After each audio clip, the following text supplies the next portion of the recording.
Assalamualaikum warahmatullahi wabarakatuh. Alhamdulillahi rabbil alamin. Allahumma salli ala sayyidina Muhammadin wa ala alihi wa sahbihi ajma'in. Hai teman-teman Atik Channel, apa kabar kalian? Semoga senantiasa dalam ridha dan lindungan Allah ya. Amin. Daripada gabut dan menyaksikan film fiktif, yuk kita dengarkan kisah nyata yang inspiratif, kisah sahabat Nabi Muhammad, Abu Bakar. Kehidupan Abu Bakar. Abu Bakar lahir di kota Makkah pada tahun kedua dari tahun gajah, dari keluarga kaya dalam Bani Taim dari suku Quraisy. Ayah Abu Bakar bernama Abu Quhafah Utsman dan ibunya bernama Salma binti Sahar. Abu Bakar menghabiskan masa kecilnya seperti anak Arab pada zaman itu di antara suku Badui yang menyebut diri mereka dengan nama ahli bair atau rakyat unta. Pada masa kecilnya, Abu Bakar sering sekali bermain dengan unta dan kambing, dan kecintaannya terhadap unta inilah yang memberinya nama Abu Bakar yang berarti, bapaknya unta. Ketika umurnya berusia 10 tahun, Abu Bakar pergi ke Suriah bersama ayahnya dengan kafilah dagang. Nabi Muhammad yang pada saat itu berusia 12 tahun juga bersama kafilah tersebut. Pada tahun 591 Masehi, Abu Bakar yang pada saat itu berusia 18 tahun pergi untuk berdagang, yaitu berprofesi sebagai pedagang kain yang memang sudah menjadi bisnis keluarga.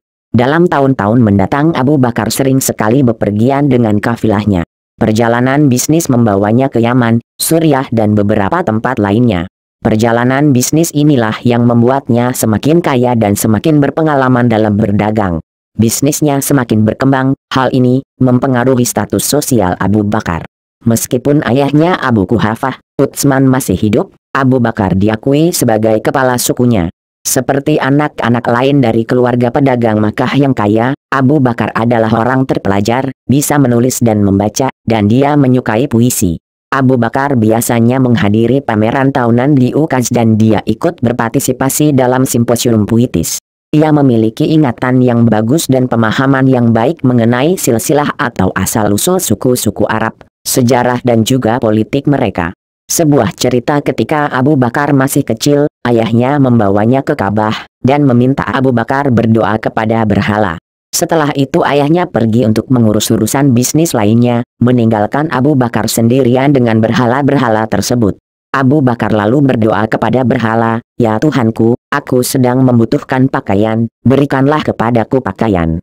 Berhala tersebut tetap acuh tak acuh tidak menanggapi permintaan Abu Bakar. Kemudian Abu Bakar berdoa kepada berhala lainnya dan mengatakan, "Ya Tuhanku, berikanlah aku makanan yang lezat, lihatlah aku sangat lapar." Berhala itu masih tidak memberikan jawaban apapun dan acuh tak acuh. Melihat permintaannya tidak dikabulkan, kesabaran Abu Bakar habis lalu mengangkat sebuah batu dan berkata kepada berhala tersebut, "Di sini saya sedang mengangkat batu dan akan mengarahkannya kepadamu. Kalau kamu memang Tuhan, maka lindungilah dirimu sendiri." Abu Bakar lalu melemparkan batu tersebut ke arah berhala dan meninggalkan Ka'bah. Setelah itu, Abu Bakar tidak pernah lagi datang ke Ka'bah untuk menyembah berhala-berhala di Ka'bah. Memeluk Islam. Setelah kembali dari perjalanan bisnis dari Yaman, Abu Bakar diberitahu oleh teman-temannya bahwa ketika beliau tidak berada di Makkah, Muhammad menyatakan dirinya bahwa beliau adalah seorang utusan Allah. Ibnu Jarir At-Tabari, ahli sejarawan muslim yang paling terkenal, dalam bukunya Tarikh At-Tabari mengutip perkataan dari Muhammad bin Sa'ad bin Abi Waqqas, yang mengatakan, "Aku bertanya kepada ayahku apakah Abu Bakar orang pertama yang masuk Islam. Beliau menjawab, tidak. Lebih dari 50 orang masuk Islam sebelum Abu Bakar, tetapi beliau lebih unggul sebagai seorang muslim. Umar bin Khattab masuk Islam setelah 45 laki-laki dan 21 perempuan. Adapun salah satu yang terkemuka dalam Islam dan iman, itu adalah Ali bin Abi Thalib." Sunni dan Syiah mempertahankan pendapat mereka bahwa orang kedua yang secara terang-terangan menerima Muhammad sebagai utusan Allah adalah Ali bin Abi Thalib, dan orang yang pertama adalah Khadijah. Ibnu Katsir dalam bukunya Al-Bidayah wan Nihayah memiliki pendapat yang berbeda dengan pendapat di atas. Dia berpendapat bahwa wanita yang pertama kali masuk Islam adalah Khadijah. Zaid bin Haritsah adalah budak pertama yang masuk Islam. Ali bin Abi Thalib adalah anak kecil pertama yang masuk Islam karena pada waktu ia masuk Islam, Ali belum dewasa pada waktu itu. Adapun laki-laki dewasa yang bukan budak yang pertama kali masuk Islam yaitu Abu Bakar. Dalam kitab Hayatus Sahabah, dituliskan bahwa Abu Bakar masuk Islam setelah diajak oleh Nabi Muhammad. Diriwayatkan oleh Abu Hasan al-Atrabulusi dari Aisyah, ia berkata, sejak zaman jahiliyah, Abu Bakar adalah kawan Rasulullah. Pada suatu hari, dia hendak menemui Rasulullah. Ketika bertemu dengan Rasulullah, dia berkata, "Wahai Abul Qasim, panggilan Nabi, ada apa denganmu sehingga engkau tidak terlihat di majelis kaummu dan orang-orang menuduh bahwa engkau telah berkata buruk tentang nenek moyangmu dan lain-lain lagi?" Rasulullah bersabda, "Sesungguhnya aku adalah utusan Allah dan aku mengajak kamu kepada Allah." Setelah selesai Rasulullah berbicara, Abu Bakar langsung masuk Islam. Melihat keislamannya itu, dia gembira sekali. Tidak ada seorang pun yang ada di antara kedua gunung di Mekah yang merasa gembira melebihi kegembiraan dia. Kemudian Abu Bakar menemui Utsman bin Affan, Talha bin Ubaidillah, Zubair bin Awam, dan Sa'ad bin Abi Waqqas, mengajak mereka untuk masuk Islam. Lalu, mereka pun masuk Islam. Abu Bakar lalu mendakwahkan ajaran Islam kepada Utsman bin Affan, Talha bin Ubaidillah, Zubair bin Awam, Sa'ad bin Abi Waqqas dan beberapa tokoh penting dalam Islam lainnya. Kehidupan setelah masuk Islam. Istri pertama Abu Bakar yang bernama Qutailah binti Abduluzza tidak menerima agama Islam lalu Abu Bakar menceraikannya. Istrinya yang lain yang bernama Ummi Ruman menjadi mualaf. Semua anak Abu Bakar menerima agama Islam kecuali Abdurrahman bin Abi Bakar sehingga membuat mereka berpisah, walaupun pada akhirnya Abdurrahman kelak menjadi seorang muslim setelah perjanjian Hudaybiyah. Masuk Islamnya Abu Bakar membuat banyak orang masuk Islam. Beliau membujuk teman dekatnya untuk masuk Islam sehingga banyak temannya menerima ajakan tersebut. Ciri fisik, sunting-sunting sumber, beliau berkulit putih, bertubuh kurus, berambut lebat, tampak kurus wajahnya, dahinya muncul, dan ia sering memakai hina dan khatm. Masa bersama Nabi ketika Nabi Muhammad menikah dengan Khadijah binti Khuwailid, beliau pindah dan hidup bersama Abu Bakar. Saat itu Nabi Muhammad menjadi tetangga Abu Bakar. Sejak saat itu mereka berkenalan satu sama lainnya. Mereka berdua berusia sama dan hanya berselisih 2 tahun 1 bulan lebih muda daripada Nabi Muhammad, pedagang dan ahli berdagang. Penyiksaan oleh suku Quraisy, sebagaimana yang juga dialami oleh para pemeluk Islam pada masa awal. Ia juga mengalami penyiksaan yang dilakukan oleh penduduk Makkah yang mayoritas masih memeluk agama nenek moyang mereka. Namun, penyiksaan terparah dialami oleh mereka yang berasal dari golongan budak. Sementara para pemeluk non-budak biasanya masih dilindungi oleh para keluarga dan sahabat mereka. Hal ini mendorong Abu Bakar membebaskan para budak tersebut dengan membelinya dari tuannya kemudian memberinya kemerdekaan. Salah seorang budak yang dibelinya lalu kemudian dibebaskan adalah Bilal bin Rabah. Ketika peristiwa hijrah, saat Nabi Muhammad pindah ke Madinah, 622 M, Abu Bakar adalah satu-satunya orang yang menemaninya. Abu Bakar juga terikat dengan Nabi Muhammad secara kekeluargaan. Anak perempuannya, Aisyah menikah dengan Nabi Muhammad beberapa saat setelah hijrah. Selama masa sakit Rasulullah saat menjelang wafat, dikatakan bahwa Abu Bakar ditunjuk untuk menjadi imam salat menggantikannya. Banyak yang menganggap ini sebagai indikasi bahwa Abu Bakar akan menggantikan posisinya. Bahkan pun setelah Nabi Shallallahu Alaihi Wasallam telah meninggal dunia, Abu Bakar As-Siddiq dianggap sebagai sahabat Nabi yang paling tabah menghadapi meninggalnya Nabi Shallallahu Alaihi Wasallam ini. Segera setelah kematiannya, dilakukan musyawarah di kalangan para pemuka kaum Ansar dan Muhajirin di Sakifah Bani Saidah yang terletak di Madinah, yang akhirnya menghasilkan penunjukan Abu Bakar sebagai pemimpin baru umat Islam atau Khalifah Islam pada tahun 632 M. Memadamkan pemberontakan. Baru saja tersiar kabar kematian Rasul, bergeraklah kelompok-kelompok pemberontak hendak melepaskan diri dari persatuan Islam yang baru tegak. Sebelum mengatur persiapan untuk memerangi pemberontak, Abu Bakar lebih dahulu hendak menyempurnakan angkatan perang di bawah Usamah. Pada saat itu, Usamah baru kira-kira 17 tahun. Usamah diangkat langsung oleh Rasulullah menjadi kepala perang. Banyak ketua Quraisy menjadi prajurit di bawah perintahnya. Abu Bakar pergi ke tempat pemberhentian angkatan perang Usamah, untuk melepasnya berangkat. Abu Bakar meminta Usamah untuk mengizinkan Umar tidak ikut berperang. Abu Bakar membutuhkan Umar untuk menemaninya dalam mengatur pemerintahan dalam negeri. Permintaan itu dikabulkan oleh Usamah. Ketika mereka akan berangkat, Abu Bakar berpidato, "Jangan berkhianat. Jangan memungkiri janji. Jangan menganiaya jasad musuh yang telah mati.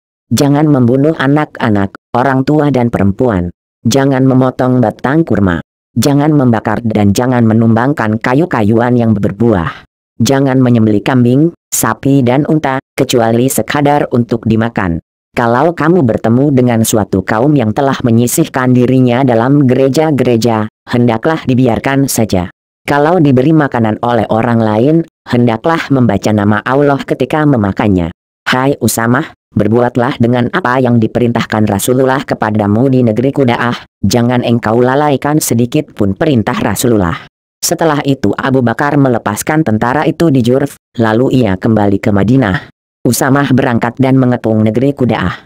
Setelah 40 hari pertempuran hebat, Usamah kembali dengan kemenangan. Tentara yang pergi ke Kudaah bukan sedikit jumlahnya, sehingga menimbulkan kesan pada musuh-musuh yang lain. Setelah pulang, Usamah dan tentaranya disuruh untuk beristirahat. Abu Bakar turun tangan memimpin pasukannya langsung untuk menyelesaikan pemberontakan kaum ABS dan Zubyan di luar kota Madinah. Selama memimpin pasukan, Abu Bakar menyerahkan kepemimpinan kota Madinah kepada orang lain. Setelah Abu Bakar berhasil memadamkan pemberontakan itu, ia mengumpulkan tentaranya di Zulkiflah, sekitar 15 km dari Madinah, menghadap ke Najd. Di sana, ia membagi 11 buah bendera kepada 11 orang panglima perang. 1. Khalid ibnu Al-Walid, Ketulaihah ibnu Khuwailid Al-Asadi di negeri Bazuahah. Kalau sudah selesai, lanjut ke Malik ibnu Nuwairah di negeri Bata'ah. 2. Ikrimah ibnu Abu Jahal, ke Musailamah di Yamamah. 3. Syurahbil ibnu Hasanah, menyusul Ikramah di belakang. 4. Al-Muhajir ibnu Abi Umayyah, ke Aswad al-Insi di Yaman. 5. Huzaifah ibnu Muhsin, ke negeri Daba di Uman. 6. Arfajah ibnu Hartsamah, ke negeri Marah. 7. Suwaya ibnu Mukarin, ke Tihamah di Yaman. 8. Al-Ala ibnu Al-Hadrami, ke Bahrain. 9. Turaifah ibnu Hajiz, ke Bani Sulaim dan Hawazin. 10. Amru ibnu Alas, ke Kudaah. 11. Khalid ibnu Sa'ad ke daerah Tanah Tinggi di Syam berkat para kepala perang itu, dalam masa yang tidak berapa lama, seluruh pemberontakan dan huru-hara dapat disapu bersih. Seluruh jazirah Arab bersatu kembali di bawah satu bendera. Penaklukan Persia setelah aman huru-hara dalam negeri, Khalifah menghadap ke luar negeri untuk menaklukkan negeri Persia. Diangkatnya kepala perang besar yang masyhur, yakni Syaifullah Khalid ibnu Al-Walid. Kalau rencana ini berhasil, perjalanan boleh diteruskan hingga ke batas-batas Hindustan. Sebagai pembantunya, diangkat Yad ibnu Ganam yang datang dari Irak. Khalid berhasil memasuki Persia, mulai dari pinggir sungai Furat sampai ke Ubulah, mengelilingi Syam dan Irak. Di beberapa tempat, mereka bertempur dengan tentara-tentara Persia, Romawi dan Arab. Khalid lebih suka berduel beradu tombak melawan kepala-kepala kaum, sebab dengan demikian tempo perang dapat disingkatkan. Kalau suatu negeri ditaklukkannya, maka di sana ia akan mengangkat seorang amir untuk mengatur khiraj, cukai, dari ahli zimah. Di satu sisi, nama Khalid menakutkan musuh. Namanya lebih dahulu mengegerkan tempat-tempat yang belum dimasukinya. Di sisi lain, Khalid sangat dipuji oleh musuhnya, sebab para petani dan pertaniannya tidak pernah diganggu, melainkan dipeliharanya. Oleh sebab itu, jika Khalid masuk ke negeri Arab yang masih berada sebagai vasal Persia, orang-orang itu lebih suka diperintah Khalid dan membelot dari pemerintahan yang lama. Sementara itu, agama mereka tidak diganggu, karena memeluk agama Masyahi. Pasukan Iyad berhasil menguasai Daumatul Jandal sampai ke Irak. Mereka bertemu dengan pasukan Khalid di Hirah. Penaklukan Syam. Abu Bakar mengirimkan surat kepada penduduk Mekah, Taif, Yaman, negeri Arab yang lain sampai ke Najd dan seluruh Hijaz. Mereka diperintahkan bersiap untuk membentuk suatu bala tentara besar untuk menaklukkan negeri Syam, pusat kerajaan Romawi pada masa itu. 3. Tiap-tiap panglima perang telah diberikan daerah tugas mereka. Abu Ubaidah ke Homs. Yazid ibnu Abu Sufyan ke negeri Damsyik. Syurahbil ibnu Hasanah ke negeri Ardan. Amr ibnu Alas dan Alkamah ibnu Mujzri ke Palestina. Kalau sudah selesai, Alkamah dapat melanjutkan ke Mesir. 3. Puncaknya adalah pertempuran besar di Yarmuk. Pertempuran berlangsung alot, berminggu-minggu. Hal ini disebabkan tiap-tiap kepala perang khalifah mengendalikan tentaranya sendiri-sendiri, tidak ada panglima perang besar untuk menyatukan komando. Padahal, orang Romawi sudah bermaksud untuk hendak keluar dari benteng untuk melakukan serangan besar. Pada suatu waktu, datanglah Khalid dengan tiba-tiba, setelah selesai menaklukkan Persia. Ia mendapat surat dari khalifah yang menyuruhnya lekas bergerak ke Romawi. Setelah sampai di sana, Khalid mengusulkan sistem bergilir untuk memimpin komando seluruh pasukan menjadi satu. 3. Panglima-panglima itu pun menerima usulan Khalid. Untuk hari pertama, Khalid memimpin komando seluruh pasukan. Baru saja Khalid memimpin, pasukan khalifah mendapatkan kemenangan, sehingga besoknya tidak ada yang berani menggantikannya lagi. Pada hari ke-7 bulan Jumadil akhir tahun 13H, Abu Bakar ditimpa sakit. Setelah Abu Bakar merasa bahwa telah dekat ajalnya, ia mengusulkan Umar bin Al-Khattab untuk menjadi khalifah. Kehendak Abu Bakar diterima oleh sahabat-sahabatnya. Setelah 15 hari lamanya menderita penyakit itu, beliau wafat pada 21 Jumadil akhir 13H, 22 Agustus 634 M. Ia memerintah selama 2 tahun, 3 bulan dan 10 hari. Beliau dikebumikan di samping makam Rasulullah. Ketika peperangan sangat hebatnya, datang surat dari Madinah yang menyatakan bahwa Abu Bakar telah wafat. Sekarang yang memerintah adalah Umar, bukan Abu Bakar lagi. Khalid diperintahkan Umar untuk berhenti memimpin peperangan untuk digantikan oleh Abu Ubaidah. Surat itu hanya disimpannya sampai peperangan selesai, untuk mencegah kekacauan dalam pasukan. Setelah Romawi kalah dan pasukan khalifah menang, barulah Khalid datang kepada Abu Ubaidah untuk menyerahkan kekuasaan pimpinan pasukan. Khalid menjadi serdadu biasa dan meneruskan pertempuran di tempat-tempat yang lain. Setelah kemenangan di Yarmuk, secara berturut-turut jatuh negeri Quds, Damsyik, Homs, Humat, Halb, dan lain-lain. Al-Quran.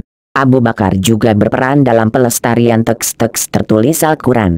Dikatakan bahwa setelah kemenangan yang sangat sulit saat melawan Musailamah Al-Kadzab dalam perang Yamamah, banyak para penghafal Al-Quran yang terbunuh dalam pertempuran. Umar lantas meminta Abu Bakar untuk mengumpulkan koleksi dari Al-Quran oleh sebuah tim yang diketuai oleh sahabat Zaid bin Tsabit. Dikumpulkan lembaran Al-Quran dari para penghafal Al-Quran dan tulisan-tulisan yang terdapat pada media tulis seperti tulang, kulit dan lain sebagainya. Setelah lengkap penulisan ini maka kemudian disimpan oleh Abu Bakar. Setelah Abu Bakar meninggal maka disimpan oleh Umar bin Khattab dan kemudian disimpan oleh Hafsah, anak dari Umar dan juga istri dari Nabi Muhammad. Kemudian pada masa pemerintahan Utsman bin Affan koleksi ini menjadi dasar penulisan teks Al-Quran yang dikenal saat ini.